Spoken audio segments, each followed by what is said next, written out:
Hans, are we the baddies? I can't help but think that this game is trying to send a message.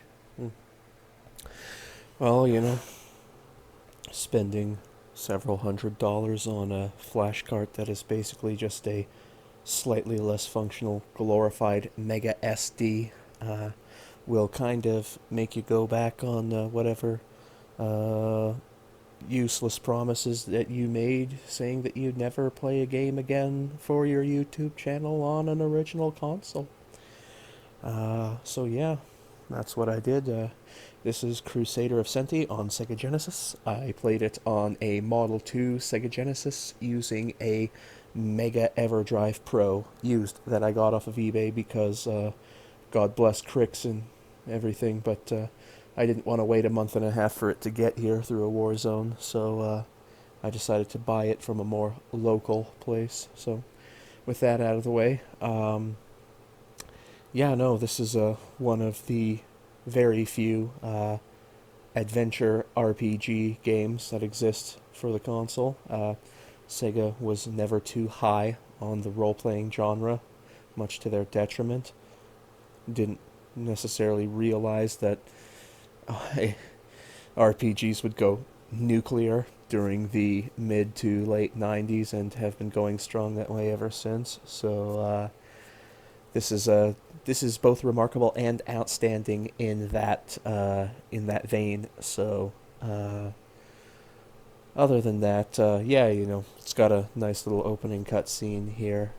The music it's okay. It's got some memorable tunes. I liked the uh, the Rafelsia school training music. That was pretty fun. Uh, it's got some nice graphics, some nice color to it and everything. Little rabbits bouncing around there, yeah. Little things that Sega would do. Or I guess maybe this is Atlas. I don't know. I don't know who developed it. There was a large Atlas logo in the desert level. That's all I'm going to say there. So maybe that was just the publisher, though. But yeah, no. So this game, it uh, looks like Zelda, obviously. I wouldn't necessarily call it a Zelda clone. I would give it a little more respect than that. It is really creative with the animals, honestly. Like, it's not just collect this weapon, collect this shield, other than you do get the holy sword, so I guess, yeah, disregard that point, but whatever. Yeah, no, the animal system, I never really wrapped my head around it, honestly. Like, several of the animals I don't think I ever used, like the egg guy or the cat guy, mainly because I was using cheats. Hey, as I said, when I spend several $100s on a flash cart that has save states and Game Genie function, I'm going to take advantage of it. And of course, yeah, as I said, I suck at playing video games. I am awful at them. I have terrible eye-hand coordination, and I have very little patience, especially for platformers, which, unfortunately, this game had a lot of. Funny how my playthrough lasted 7.5 hours, while everybody else's lasts maybe around 2.5. But then again, I would hang around and talk to people and everything like that, so believe me, I'm not a speedrunner. Absolutely not, so yeah, I would always give a lot of my characters Optimus. Really, it has no real likening to even though I call them Optimus Prime. Like, I just like the name. I'm not even really interested in Transformers or anything like that. Not even as a child. So yeah, no, I just thought I would hammer into this game because it's something that I've been just messing around with, starting games and getting slightly into them, and then, at least on my Mega EverDrive X7, having my save game deleted sometimes because of the connection issues between the 32X and the Genesis, which I didn't even know that was a thing, honestly. But yeah, no, it's they're just looking at the game itself. It's got a veneer that only Sega has, right? I mean, Sega, of course, is a simpler console than the Super Nintendo. I should say the Sega Genesis, pardon me, simpler console than the Super Nintendo. And but if you're looking at it, they have details in the game, like environment details or things placed in houses or like in nature and everything like that that you just simply don't see in, say, as we've said, A Link to the Past, right? I mean, like the sprites are larger, the graphics are more spruced up, there's more detail to them and everything, right? Like, as you can see, fireplaces and sinks and teapots on the counter and everything. Uh, it's little things that Sega would do like that that would, like, Sega knew that their console was nowhere near as powerful as the Super Nintendo, so they would like, the games have like a low color palette and everything, so they'd look kind of crappy like that, but they would really spruce them up with a lot of heart and soul, which is what I would say is going on a lot with this game, right? You can just look at the main character and everything and see that he has um, actual sprites that go in all 8 directions, right? Like, I know that they're just mirrors of the opposite sprite, but in um, A Link to the Past, right, Link would just run forwards, backwards, side to side, and he could go diagonal and everything, but they would use either the front-facing or the side-facing Link in order to show him running diagonally, but um, the animation for the main character is very good. Yeah, as I look at that, yeah, he's got it looks like he's actually running in the direction he faces, right? So that's nice and everything. And of course, as I said, the sprites for the townspeople are pretty cool, and the sprites for the enemies, some of them are okay. Like a lot of them are just run of the mill and everything. Like, it's the starfishes on the beach, or like the flame dragons flying around in the volcano levels, or that sort of thing, right? But yeah, no, I would say that the bosses, some of them at least, looked nice. Like the octopus that you were fighting on Anemone Beach, that was a good one, right? Like, it showed like effort put into it. Like, it had some nice pseudo scaling effects with the tentacles and everything, and it was a large boss, right? But the bosses right near the end, honestly, were just the biggest, most throwaway, most lazily designed things, like a musical note, for sound, right, for hearing, and like, what was the spirit thing? Like, just like a giant, like, cotton ball with an eye in the middle or something, or like hands, like 2 blue hands that would, hands of blue, 2 on 2, whatever. I didn't even like Firefly anyway. Um, yeah, no, like, the bosses at the end were just, it was a colossal waste of time. It was just like, okay, we've got to defeat 5 bosses and everything, the 5 senses and everything, and then I think that there was a 6th for the spirit or something. Um, so, no, so the game was never really good on story, honestly. Like, let me kind of get into this here, right? Like, you go and report your birthday to the king and everything, and your 3 friends who you never see again, other than the taller blonde guy who always judges you if you say you went to the festival, or um, once you get your holy sword, he says, "I hate you, I hate you, I hate you, I hate you," and everything. Yeah, he's not really a friend at all, really. Jackass. But yeah, Sega Pico. I just realized that he's named, and I think he's the only one who's named. Oh, Billy. Okay, so there you go. But yeah, no, the character design is kind of weird, right? Like, those soldiers that he's talking to, like, they have giant proboscis noses, like the king and his little wise man there. But your character, who's supposed to be named Corona, and Amon there, like, they look kind of uh, anime-ish, right? But everything else looks like those old Fisher Price knight in shining armor toy sets, right? Like with, as I said, the giant proboscis noses and everything, which is kind of weird. Like, oh, and the women look anime style as well. So I don't know. It's as if two very different groups of artists work on this game. So and it's funny because I was unaware at the time that those were supposed to be urinals, because in a few cases you can actually climb into them, so you're essentially just drenching yourself with piss and shit, right? So that's real lovely for a Crusader of Centy. Yes, yes, definitely. But yeah, no, this the platforming segments really put me through the ringer, and if it weren't for the Game Genie functions as well as sometimes the save state functions, I would have just quit playing, honestly, which I swore that I wouldn't do. Plus, I want to get my money's worth out of this friggin' cartridge there. I think I. Yep, there you go. Yep, drenched himself and shit there. Okay, yeah. And so. Yeah, some people say that this game was meant for a younger audience, but I would say it kind of deals with some heavy stuff, right? Like they actually mention like somebody's dead, or he had been killed, or he's not breathing, he's probably dead, and stuff like that.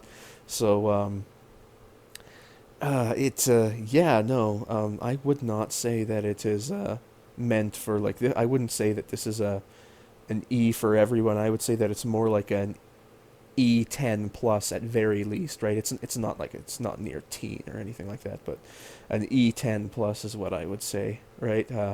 And again, like as I said in the beginning, it definitely tries to push a message that, and you know what, like I don't even know what they're trying to say, honestly, because it sounds like they're saying, like, obviously they're trying to say, it's like, oh, humans, we don't understand the world around us, and we react with fear and revulsion and violence to things that we don't understand and everything like that. But then I think, am I am I not supposed to be the hero of this story, like I mean, like, what am I doing here, right? Like, I mean, because like, as the game progresses, especially near the end, like you get the ability to talk to these monsters and everything, especially when you go back in time.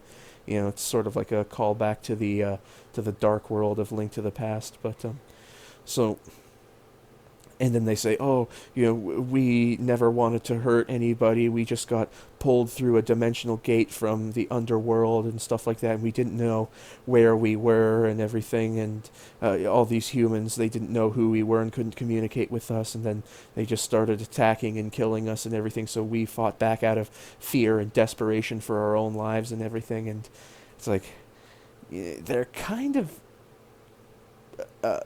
portraying me and our side as the adversaries, like, and I mean, it's like, it's just kind of a sort of awkward undercurrent that kind of becomes more and more present further on in the game, right? So it kind of makes you think, it's like, is this worth it? Like, is this what I'm fighting for? It's like I've been killing a bunch of theoretically innocent creatures who were just fighting for their own survival against a group of more powerful a more powerful race who just didn't understand them and reacted, as I said, with malice and fear and violence. And then I think, they certainly didn't do that in I would say any Zelda game that I've ever played or that I'm familiar with, right?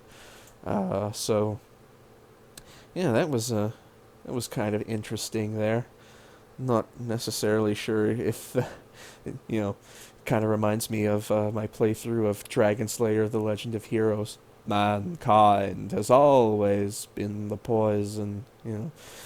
Uh, they're trying to be really deep, but being intellectually vacant half the time and just morally posturing when they really have no leg to stand on, right?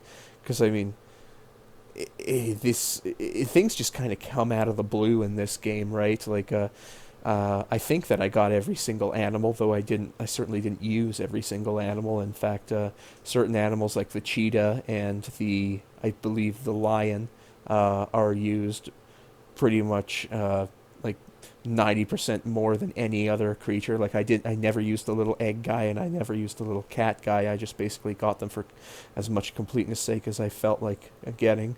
Um, yeah, no, and like certain like the bosses, like you could only hurt them by throwing your sword, right?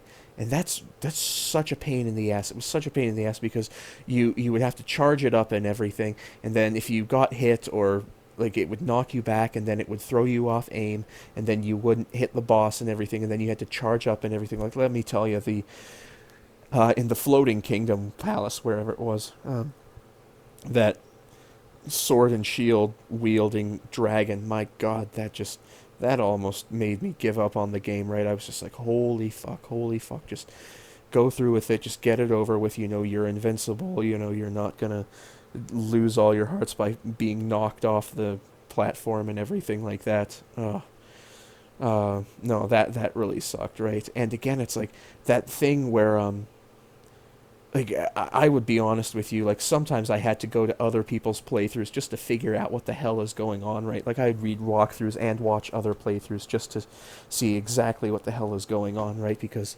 that one battle at the end with the with like the spirit monster, one of the like the quote unquote sixth sense of the five senses, right? They said that you had to use you had to equip the Moa and the Dodo in order for the eye to appear, because I don't know why. Like, was that mentioned anywhere? Like, I couldn't figure that out. I had to watch a playthrough to figure that out. And then once the eye was present, you had to change from one of the birds to the lion. And I was, what, man? Like, that doesn't make any sense, right? Or it's like that puppet master guy. Like, my god, like I was, you have to throw your sword to hit his puppet and then damage the puppet, and then it breaks apart, and then he goes and collects all the pieces and everything, and then, like, I was like running around like I was trying to like slash him with my sword, because that's logical, right? I mean, it's like, that's not too much like Zelda. I mean, that's just friggin' logic, right? So I was just like, my god, like, do I need to take off cheat codes or something? Like, have I hit a glitch in the game? Oh, jeez, it's just another one of these things where you have to charge up your sword and throw it at him, and he flicks across the screen like a friggin' bumblebee, right? So, I mean, older games, definitely, they're made to be purposely hard, right? Because they didn't want you to beat them within the 2-day rental period for Blockbuster or Rogers Video, right? But, well, I know I have cheats and everything going, but the one of the video walkthroughs that I looked for assistance whenever I needed it, the guy did it in 2.5 hours, as I said, yeah. So, man, fuck these bees, man. They pick you up and carry you off the platform. Like, as I said, if it weren't for the cheats, like I'd just quit playing the game, honestly, and I don't want to do that, right? So once I start it, I want to finish it, and I'm glad that I finished it entirely on the original console, because it makes me feel like I actually got my money's worth, because I've got a lot of things here, and basically I just spend money on them, and then they basically just amalgamate themselves into the surrounding environment of my game room, and I just basically ignore them, right? So it was a recent purchase, very expensive, so I want to play a few more games on it. Like, I'm thinking of playing Beyond Oasis next.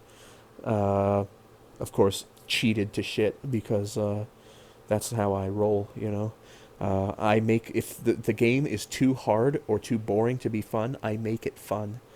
So that's what I do. I love it. I absolutely love it. I love it. I love it. I can't get underway. So yeah, no. Oh, look, go get the bronze medal or something. It's somewhat non-linear, though it's linear enough for you to. If you have the mind, you can get every single animal and everything. Not all of them are entirely necessary or anything like that.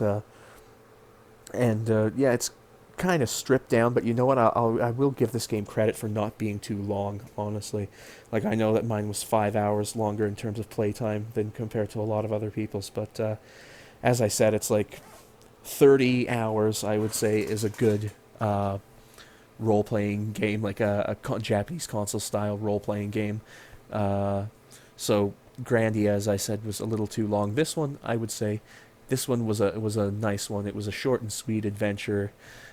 It had some neat little features and tropes to it and everything.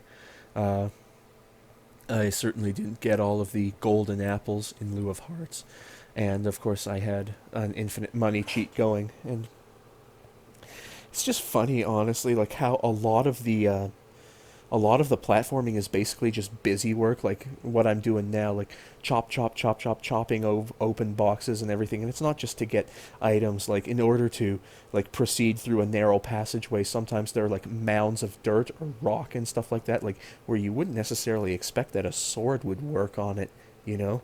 But, yeah, it's like pretty much half the platforming is just you smacking everything with your sword, like demolishing massive piles of dirt or rock, or these, as you can see right over here, like these weird, like fucking dimple things, these cylindrical tubes that I weren't even aware that hurt you, right? Honestly, because they don't look sharp at all. But no, it's just basically something to to slow down a speed through, um, but yeah, no. Oh yeah, the enemy bar, that took me a while, right? Because again, I don't look at the instruction manual or anything, or I don't look at the outlines of the games in walkthroughs or anything like that. And like the enemy's health bar is displayed as green apples, and like you would see like 5 or 6 green apples, but like it would go apple and then 0 0, right, or sometimes 0 1 or 0 2. So that means that it's got 3 banks. If it goes 0 0 0 1 0 2, it's got 3 banks of 6 apples, right? So I was just like, man, what the fuck? Like, is this guy regenerating health or something? Oh, geez, okay, yeah. It's just that he's got like extra health bars or something, right? Which, I mean, your own character can get and everything, right? But and it's like 800 gold for a fucking for increasing your life and everything like that. And what was up with, like, there are a lot of things that are left completely unexplained, right? Like, what was that guy who runs into the mermaid's hut and then hides underneath a pumpkin, right?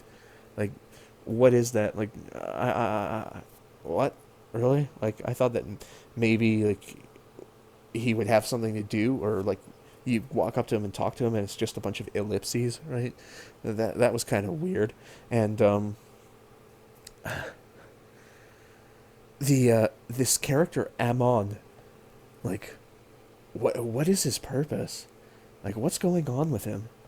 Like, you don't, like, I looked at Amon and I probably thought, like, again, this is a much simpler game from years before, but maybe I'm just giving it a little too much credit or having too high expectations. But I kind of looked at Amon and thought that maybe Amon would look like oh God, I'm drawing a blank here. What's the guy's name from Grandia, the Colonel Mullen? That's his name. Like, I thought he would have like a sort of role like that, or maybe like a sort of Draco Malfoy esque character to your sort of Harry Potter, right? Like, I thought you'd be competing with him or something, or but like, I mean, he just basically shows up at the beginning of the story saying, "Oh yeah, I've completed all these um, uh, trials and everything, and now I have the holy sword. Thank you, King. This will be a great encouragement and everything."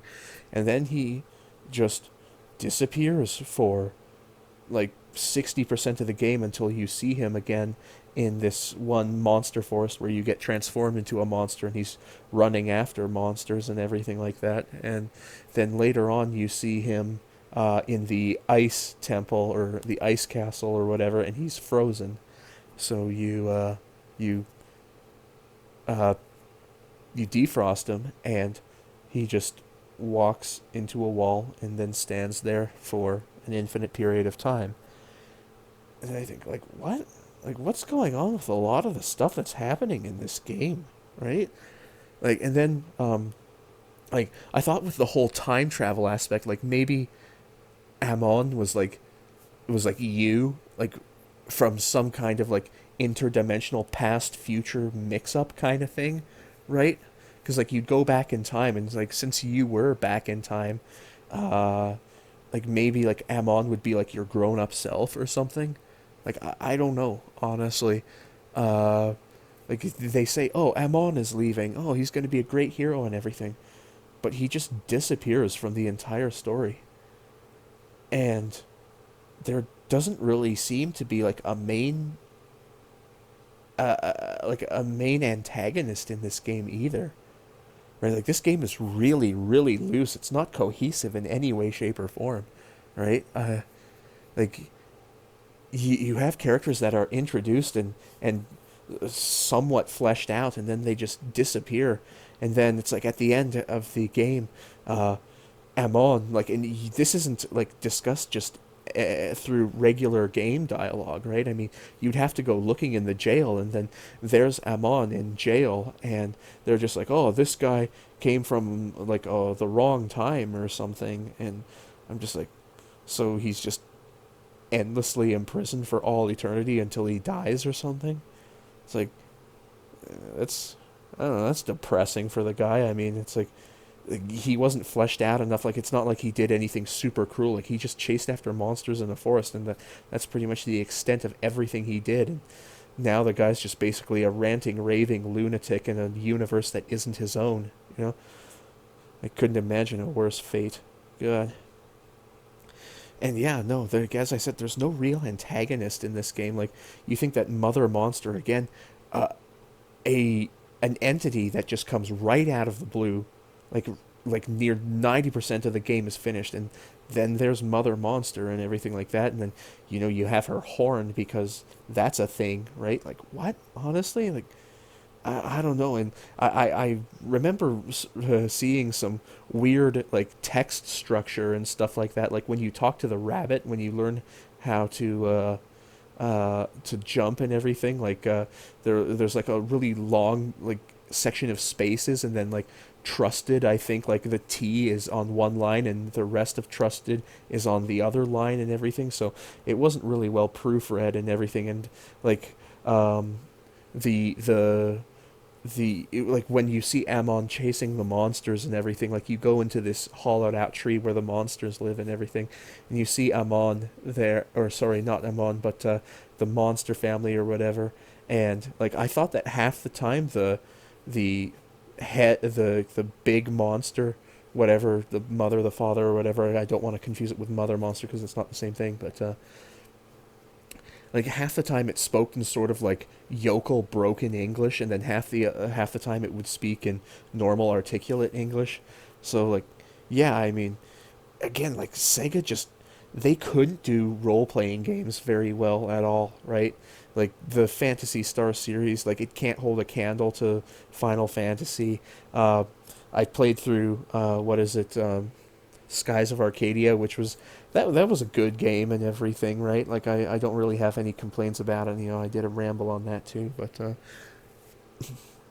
like that wasn't that was published by Sega but developed by Overworks, right? So I mean, like as I said, like Sega just they couldn't really do RPGs, which is why I think they really it was a big time failure on their part, which is why they ended up leaving the console market. Honestly, like they're just not good at this sort of thing, right? Like they're really not really good at home consoles at all, really. They should have just remained in the arcade, honestly. And as well, I think that the 32X consoleized should have been released in lieu of the Genesis in 1989, because it would have had 32,000 colors, scaling and rotation, cue sound, and everything you needed to carry it from the late 80s into the mid 90s, right? So I would say that maybe the Sega Saturn probably should have been skipped over in that sort of time frame. But yeah, going a little off topic, but hey, it's a ramble, right? So yeah, no, the game is okay, right?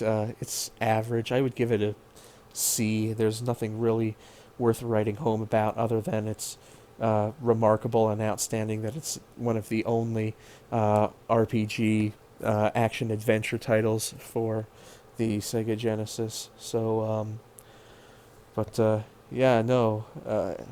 The fact that you couldn't talk to humans for the largest part of the game, I mean, it's like uh, you didn't have a whole lot to translate, you know. So I mean, this is it's a pretty simple, really simple game, right?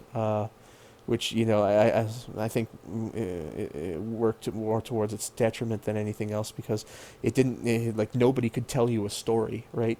Like you really don't really interact with a whole lot of people at all, right? And everybody is just like a soulless sort of I'm here to advance the plot, this, that, and the other thing, right?